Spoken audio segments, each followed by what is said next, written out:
Hello, chart watchers and decision point faithful. This is Erin Swenlin with your Daily 5. I am from decisionpoint.com. I do a live trading room for any of you interested on Mondays from noon to 1. It is free. All you have to do is go to our homepage and you will be able to sign up right there. In fact, I'm getting ready to record one in just half an hour. All right, we have to start the 5-month candlestick chart of the SPY. This chart I look at every morning. This is the chart that I start just about every decision point alert with. And as you can see, we have a rising wedge here. We have, it's a bearish formation, and we have had it execute with that drop that we had last Thursday. Of course, we ended up seeing the market make a recovery, and we're seeing that continue right now, but we still haven't seen price get right back up into that rising trend that we currently have.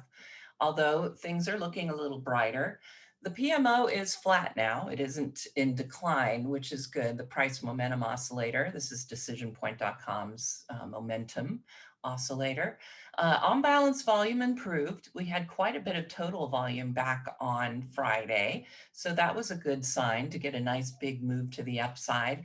Additionally, what I've been watching a lot here is the VIX. Now I do invert my VIX and put it in a log scale just so that I can see what's actually going on here.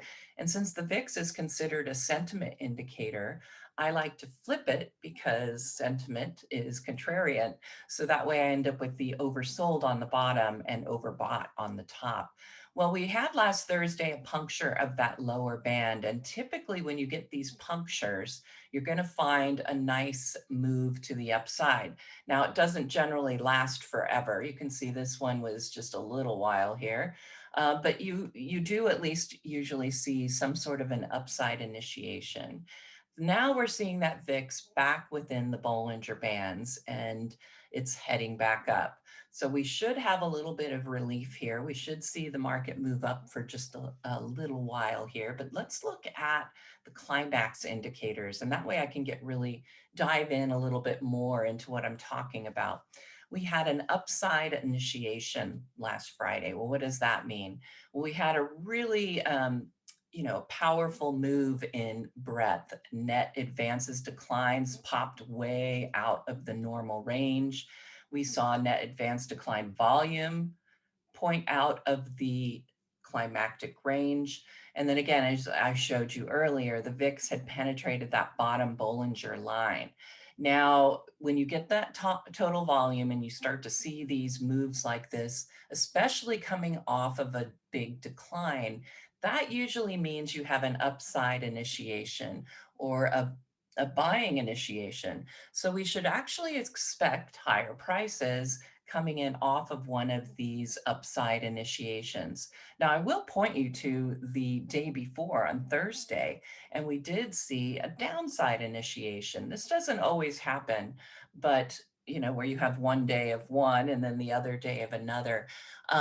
So this was a little bit odd to get it the next day, but in any case, this was a downside, a downside exhaustion or a selling exhaustion. So when we got these negative numbers and it punctured out of our climactic range, when you see that come in off of a decline, it usually means that you do have an exhaustion or selling exhaustion. So it really was confirmed the very next day with the buying initiation.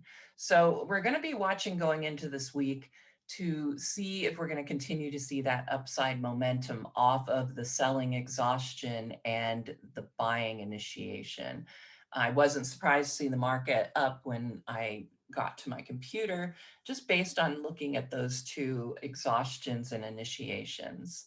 All right, it's decision points. So that means we have to talk about gold. Everybody knows Carl and I follow gold quite closely. And I usually bring the 6-month candlestick in so you can see pretty much gold is doing currently today. But really, the 6-month candlestick is not that helpful because you can't see any support lines on it. And so, what I wanted to do is bring the 1-year chart in just so we can get a better feel for what is going on in gold right now.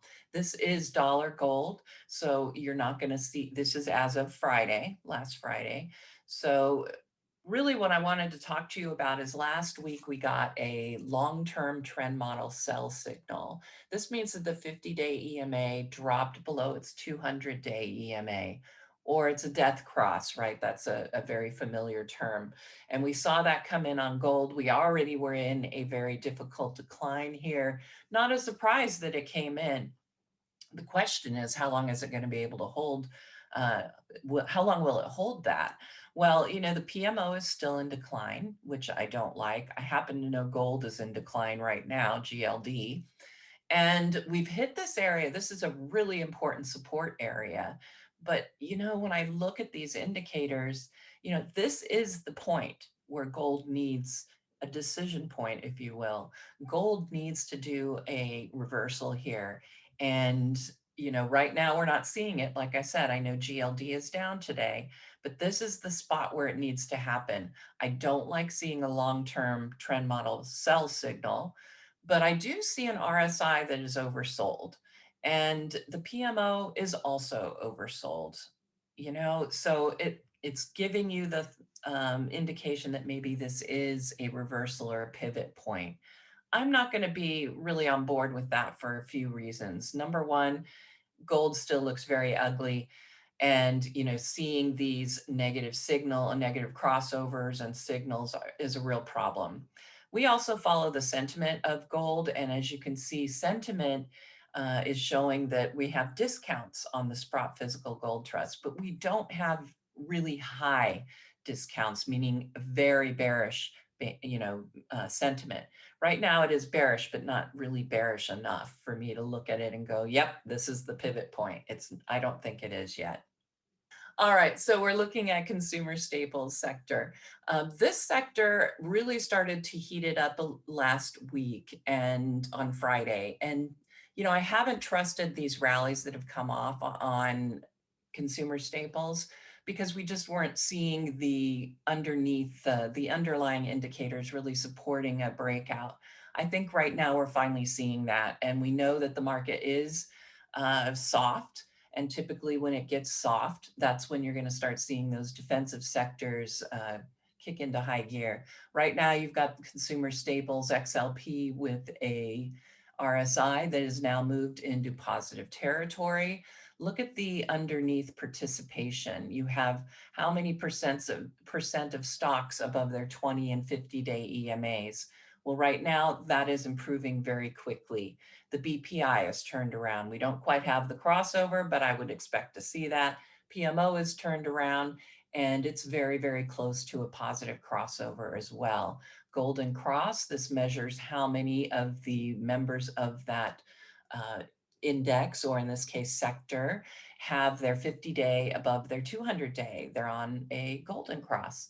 So right now you can see 3/4 of them now have a golden cross or a 50 above their 200. That gives them a bullish bias. All right, so that brings me to my diamond of the week, which is Tyson Foods, TSN. It is in consumer staples. I noticed that this industry group is really starting to improve. You can see here is the proof. This is the industry group against the SPY relative strength, and you can see that that is starting to improve.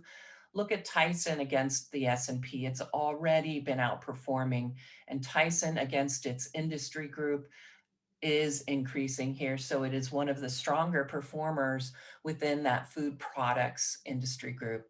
You can see that we have that PMO had come down. It had a buy signal already, and it turned back up above its signal line. We had the nice breakout that happened on Thursday. And it looks like we're having a bit of a continuation today. Yes, the RSI is getting overbought, but when you have a stock in this sort of a bullish, with this kind of a bullish bias, you can stay overbought for some time. Winners keep on winning. So I like Tyson Foods, and this one is going to be my diamond of the week. And that, my friends, is all I have for your Daily 5.